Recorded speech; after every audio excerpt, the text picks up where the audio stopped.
Hello team! Isa sa madalas na tanong ng empleyado ay ito. Kung may kaso po ako sa trabaho, pwede ba akong mag-resign agad?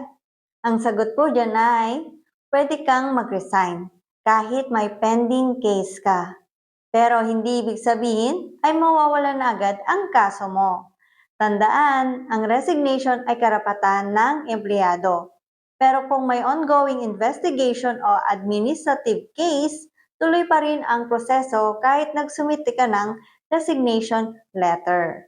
So halimbawa, kung ikaw ay naisyuhan ng notice to explain dahil sa tardiness o misconduct, tapos nag-file ka ng resignation effective immediately, hindi ibig sabihin ay automatic na cleared ka na.